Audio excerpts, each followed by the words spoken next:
اذان نیوز قدرمنو لیدونکو السلام علیکم. په دې هیله چې روغ او جوړ به اوسئ. د اسلامي امارت مرکزي ویاند ښاغلی ذبیح الله مجاهد د حج د مراسمو په اخره کې په جده کې افغان حاجیانو ته وینا کړې ده. ښاغلی مجاهد په دغه وینا کې په هیواد کې د مختلفو پروژو څخه یادونه کړې ده. نوموړي افغان تجارانو او صنعتکارانو ته ډاډ ورکړی چې قوي ملاتړ به ورڅخه کوي. ښاغلی مجاهد زیاته کړې چې د هیواد د اقتصاد لپاره لوی او غټې پروژې تر کار لاندې دي. ښاغلی مجاهد زیاتوي چې په بامیان ولایت کې د ډبرو سکرو څخه د برق د چمتو کولو په یو فابریکه کار روان ده. همدارنګه که چیرې سوداګر وغواړي په کابل، جلال آباد او هر ځای کې صنعتي پارک کې ځمکه ورکولی شي.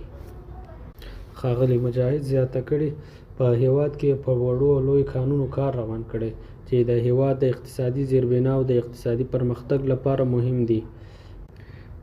همدارنګه د مس عینک کان قرارداد له چین سره شوی چې دا ډیره یو لوی او غټه پروژه ده چې د هیواد اقتصاد به په پښو ودروي. ښاغلی مجاهد وایي چې په نږدې وخت کې به په هیواد کې د ټاپ پروژې باندې کار شروع کړي. نوموړې پروژه چې د ترکمنستان څخه شروع او برق به هند او پاکستان ته رسوي په افغانستان تیریږي. دغه پروژې مرکزي خط سیر په افغانستان تیر شوی ده چې له دې لارې هند او پاکستان ته برق صادریږي. یو خوا دغه پروژه افغانستان ته د مالیې ورکولو له امله ګټه لري او دوهم دا که چیرې نیاز او ضرورت و نو برق هم ورته اخیستلی شي. دوهمه پروژه د ښاغلی مجاهد همدارنګه زیاتوي چې بله پروژه چې د اوسپنې د پټلۍ د له ایران څخه شروع او تر چین پورې رسیږي. د دغې پروژې کارونه نږدې هرات ولایت ته رسیدلی دي چې له هرات څخه به بدخشان ولایت ته ورسیږي. د بدخشان ولایت ته په رسیدو سره به دغه پروژه ایران او چین سره وصل کړي چې افغانستان ته به هم کافی ګټه ورسیږي. وطن خدا آباد. امارت اسلامی افغانستان تا به حال کارهای بزرگی را که کرده یا در نیت داره، پروژه های بسیار بزرگ را انشاءالله که در قریب آغاز میشه، پلانگذاری شده. یکی از پروژه های بسیار بزرگ پروژه تاپی است که شما نامش شاید شنیده باشید. یک پایپلاین گاز، لوله گاز از ترکمنستان تا قندار باز میره به بلوچستان پاکستان، باز به هندوستان. این یک پروژه بسیار مهم است که برای افغانستان بسیار حیاتی است. از این کار جریان داره، تمام کارهاش خلاص کرده. سر پروسه امنیتی از این بحث روان است که امنیت راه از این درست‌تر شود و یک تشکیلی برشان موظف شده که او تربیه شوند، امنیتشان بگیره و سروی از اون آغاز شده. فاز اول از اون میرسه تا هرات. در هرات هم یک مرکزی داشته می باشه که ولایت‌های هرات و نزدیک از او استفاده کرده میتونن از گاز. همچنان فاز دومی از او به هلمند میرسه، اونجا هم جای استفاده از او وجود داره. فاز سومی از او در قندهار جور میشه که اونجا هم باز استفاده گاز میشه از او و همچنان باز با کمانده به کشورهای دیگر میره که از او باز ما ترانزیت میگیریم، پول میگیریم. تقریبا در سال 2 میلیارد دلار به افغانستان مفاد داره. و همچنان در پالو از لین فایبر نوری است که اینترنت قوی و مستقیم به افغانستان میرسه. تا به حال در افغانستان خدمات اینترنتی از طریق ماهواره است. از طریق ماهواره کدام اینترنت در افغانستان بسیار قیمت است. هر چی که بکنیم اما کرای سالانه یا ماهواره او بسیار زیاد است. او را ما نمیتونیم بپردازیم.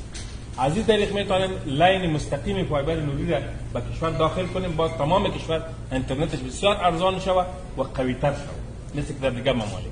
این هم در این پروژه شامل است. چیزی سومی که در این پروژه شامل است خط آهن است. خط آهن به خاطر ریل از ترکمنستان ساخته میشه به کشور پاکستان، باز به هندوستان وصل میشه. این سه برنامه در یک پروژه زیر کار است میشه و نزدیک است که تمام کارهایش خلاص کرده که آغاز شود. در چند ماه آینده این پروژه آغاز میشه. یک. دوم پروژه تاپ است. پروژه تاپ این پروژه است که از ترکمنستان باز برق میاد. او برق هم با پاکستان و هندوستان میره ولی از طریق افغانستان. این پیسه بسیار وافر برای ما داره و همچنان اگر نیاز بود از برقش هم در افغانستان استفاده صورت میگیره. همچنان یک خط آهن از ایران شروع میشه حال تا هرات، نزدیک از شهر هرات او میرسه تا بدخشان. کشور از این طریق وصل میسازه به چین، هم به چین وصل میشه، تجارت ما را آسان میسازه. و همچنان خط دیگری آهن از ترکمنستان آمده تا انتوی رسیده، او وصل میشه وام، میرسه تا بدخشان، تا تاجیکستان هم وصل میشه. این بسیار خط مهم است. این حال 2 روز بعد یک هیئت ما به تاشکند میره، یک جلسه مهم در تاشکند است. از ازبکستان یک خط آهن از طریق بامیان به لوگر پس و ننگرهار وصل میشه، به تورخم میرسه. این خط 4می است که زیر پلان است، کارایش تمام است، صرف سروی زیر سروی است و پلان امنیتی زیر کار است. این پروژه های بسیار عمده و مهم است. پروژه مثل اینه که شاید شما نامش شنیده باشید، با یک کمپانی چینایی زیر بحث است که بسیار پروژه کلان است. در عین حال که استخراج مس میشه از اونجا، در اونجا یک فابریکه ساخته میشه به خاطر برق. 400 کیلووات 4000 کیلووات هم قدر برق داره که از بامیان، از میدان وردک، از لوگر برقش هم احتوا میکنه و خود به فابریکه هم برق میرسه. و همچنان پروسه کود کیمیاوی هم با خود داره. شو و استخراج خود مس یک فابریکه اضافی میخواد که کود کیمیاوی تولید کنه، اون را هم به ضمن خود داره. و خود فابریکه مس عینک که ساخته میشه در افغانستان باید مس به بیرون صادر شد و اسم مس افغانستان صادر میشه. با چین زیر کار است پروسه و انشاءالله کارهایش نهایی شده. پروژه بسیار بزرگه. همچنین کارهای بزرگ دیگه هم در زیر پلان است. مثلا یک فابریکه برق در بامیان زیر کار است، برق سنگ زغال.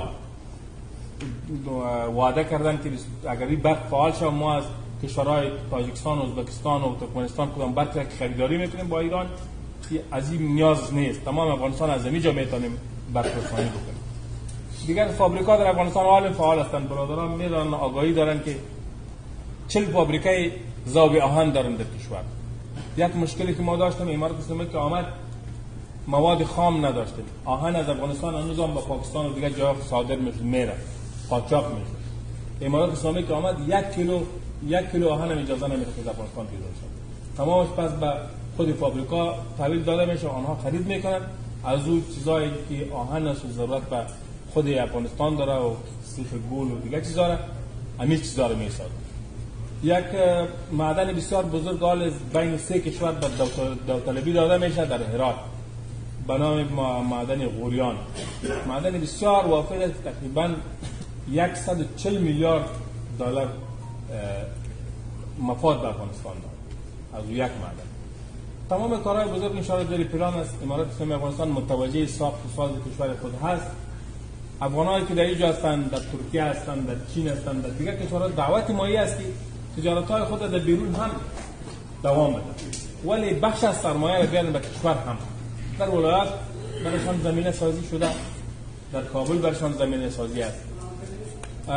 امیرالمومنین امر کرد بعد از تحولات که در تمام افغانستان هیچ زمین توزیع نشد، چون خطر از این وجود داشت که قبلا هم شما آگاهی دارید غصب شده بود زمینای دولتی و شخصی، املاک شخصی غصب شده و دولتی غصب شده که جلوگیری از غصب صورت بگیره و تصفیه صورت بگیره. توزیع زمین در تمام کشور بند است، ولی یک بری وزارت تجارت اجازه داده شده که اگر سرمایه‌دار ما از بیرون میاد فابریکه میسازه در افغانستان، یک کار صنعتی میسازه، برای زو زمین توزیع شد. در هر ولایت اگر تجار بخواه، در کابل هم برایشان پارک صنعتی وجود داره، در ولایت مربوطشان هم وجود داره، در هرات، در بلخ، در قندهار، در پکتیا، در ننگرهار، در تمام زونای کشور، در حتی در ولایت هم برای تجار زمین توزیع میشه. اگر کار بکنن فابریکه بسازن در خدمت هستیم، یعنی امارات در خدمت شده، امنیتشان نشد تامین میشه، در تمام امکانات در خدمت شده. پس یک فرصت بسیار طلایی است، فرصت خوب است که افغانات تشویقشان به وطن خود برگردن و زندگی آرام در وطن خود داشته باشند ان شاء الله.